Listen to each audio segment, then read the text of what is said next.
nagisgot about Enoch. Dahil ko na Ginoo. Sa sisters meeting, kita dito nga si Enoch walk with God. Naglakaw sa kauban sa Diyos si Enoch. Sa Hebrews 11:5, mingon din nga, by faith, Enoch was translated so that he should not see death. Si Enoch, mga ison, naglakaw siya, kauban sa Diyos, sulod sa 300 katuig. Kaya tungod yan na siya ang representative sa tao nga gi-rapture. Siya ang representative sa tao nga wala niagi o kamatayon. Bago lang nagisgota nga ang mansyal mahimong mag-aaway sa Diyos. Pero labaw pa, ang mga first fruit mahimong katagbawan sa Diyos. So, si Enoch, mga ison, congressman sa mga gipanglalin, mga ison. Ang mga karon nagalagad sa Ginoo, kung mamatay ta nga nagalagad sa Ginoo, mahimo tang mga mansyal, mga dead overcomers. Pero kung maabtan ta sa Ginoo nga nagalagad niya, Ginoo mo po'y makahamo, mahimo tang mga living overcomers. Sama na ni Enoch, mga ison, nga dili ta moagi kamatayon.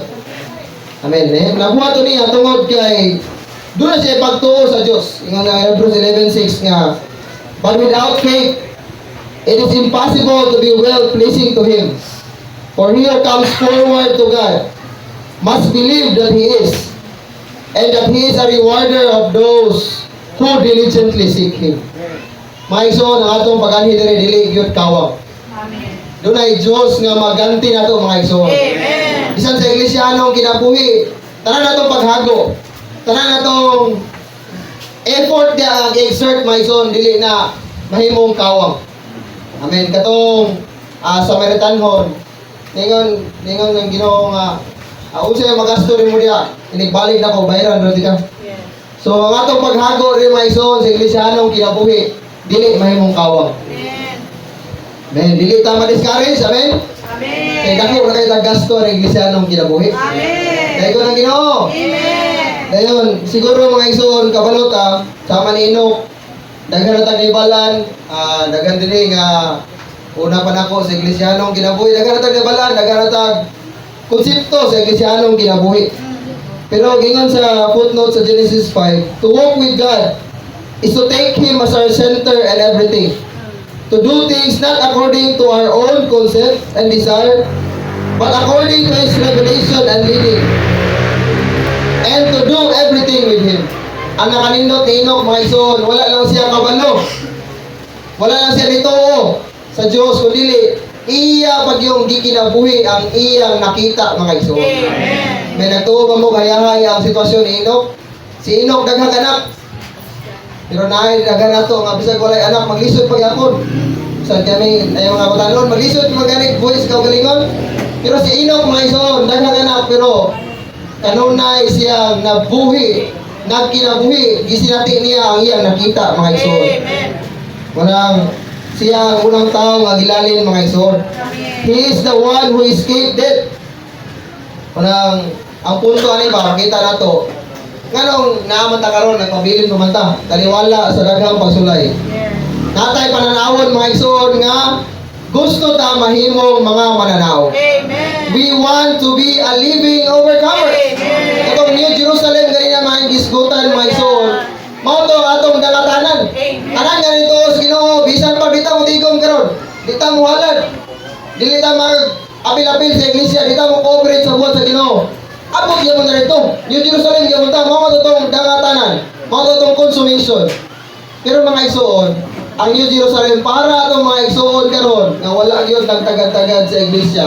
Mahimo na to itong eternal destination. The New Jerusalem, we will not be our reward, mga ison.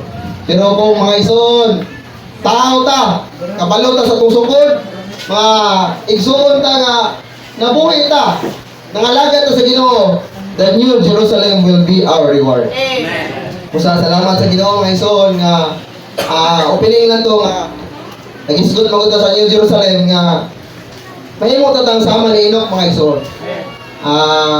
Ninot kayo nga di ta moagig kamatayon. Gani unsa to pagbalanse din 2,000 minus katong wala gitiwas ba? Murag, dulo lang yun. Kaya gibalansin ni Alcin na itong Domingo sa Bansalan. Nabalaka ang mga igsoon. Kaya hapit na yun. Mubalik ang Ginoo mga igsoon. Musa, salamat sa Ginoo nga sa New Jerusalem. Atong gisgutan karon nga dunay sentro mga igsoon nga mao ang trono. Amen. Hindot kayo sa Revelation 22:1. And he showed me a river of water of life, bright as crystal, proceeding out of the throne of God. So dunay tubig dunay suba sa tubig sa kinabuhi. Nya kani nga tubig kani suba sa tubig sa kinabuhi gikan sa trono sa Dios. Dayon dunay and the lamp in the middle of the street. Dayon sa matag kilid-kilid dunay kaning fruit ba dunay sa verse 2, and on this side and on that side of the river was the tree of life, producing 12 fruits, 12 yielding fruits each month. So kada bulan lahi-lahi og bunga. Hamo kita kahoy mga 12 kabuok.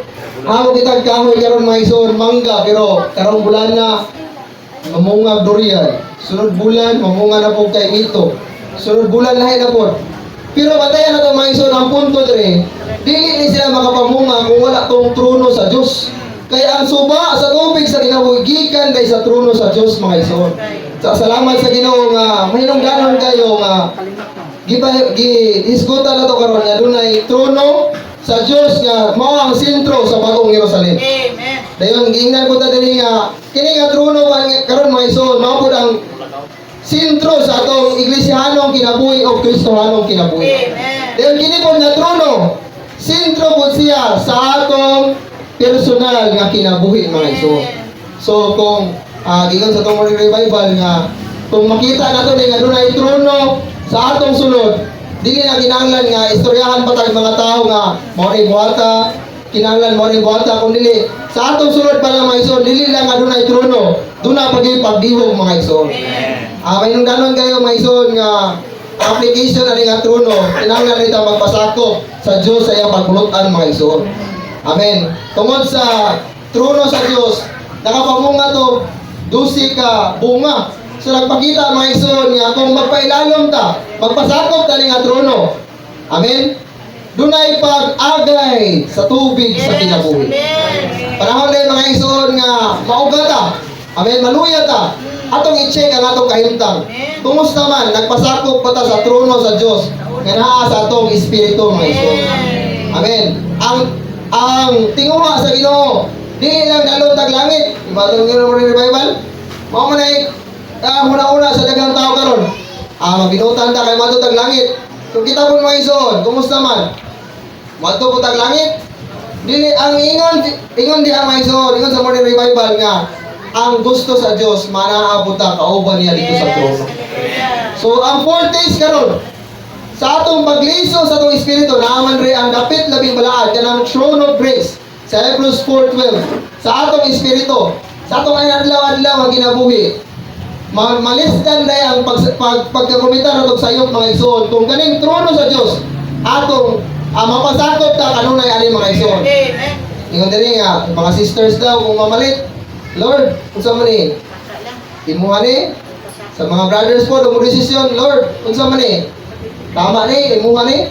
Kung inana dayta mga ison, malisdan ang atong pagkomitar og mga sayop. So salamat sa Ginoo nga pinaagi ni nga trono makasinati ta kanunay sa tubig sa kinabuhi mga igsoon. Amen. Salamat sa Ginoo nga ang highest point sumala sa Ezekiel 1 mga igsoon. The highest point in our spiritual experience is having clear sky with God's throne above it. Amen. Kumusta naman ang atong langit mga igsoon? Dili ba manag-umon nga langit? Gahapon atong mga naing adlaw kaning nialubay nga semana dili ba manag-umon nga langit? Amen. Ingon diri nga ginalan guna day nothing between us and God and nothing between us and one another. Mga ison, doon na tayo vertical fellowship ngadto sa Dios.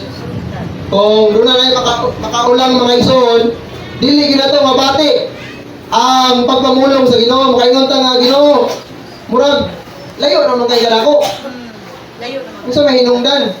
So makigsusi ta sa Ginoo mga igsoon. Atong pakigsusi niya, we need a thorough repentance. Amen. We need a thorough confession mga igsoon. Amen. Mention ni Brother Early kanina nga sa gawas, bisan ko dyan yung tigong na to, pwede rin mo ito maging actress, pwede rin mo ito maging actor, gising-isip po, sa Lord po tunuhay. Pero ang atong sunod, nasayod man ang Diyos sa atong kasing-kasing mga igsoon. Ikaduha, doon na po tayong horizontal fellowship, nga na sa mga igsoon. Yes. Siguro, okay na sa Diyos, pero kumusta man, taliwala sa mga igsoon. So na. Wala ba ay nasilo na to? Or wala na kapasilo? Amen. Salamat sa Ginoo. Amen. Kinalang kita makikisusin mga igsoon. So, salamat sa Ginoo. Kining tronuha, adlaw-adlaw. Ang pinaka-application na naa sa tong Espiritu mga igsoon. Matag, karon og gunya. Makatuon kita mga igsoon nga magkinabuhi sa maninok sa mga pulong nga atong nadungog karon o sa mga butang nga atong nakita. Amen. Usa ka butang nga makakita ta sa usa ka butang usabod ka butang nga atong ikinabuhi ng butanga mga igsoon. So salamat sa Ginoo mga igsoon nga napatay ko ikong panahon. Pre-sharing ta mga igsoon.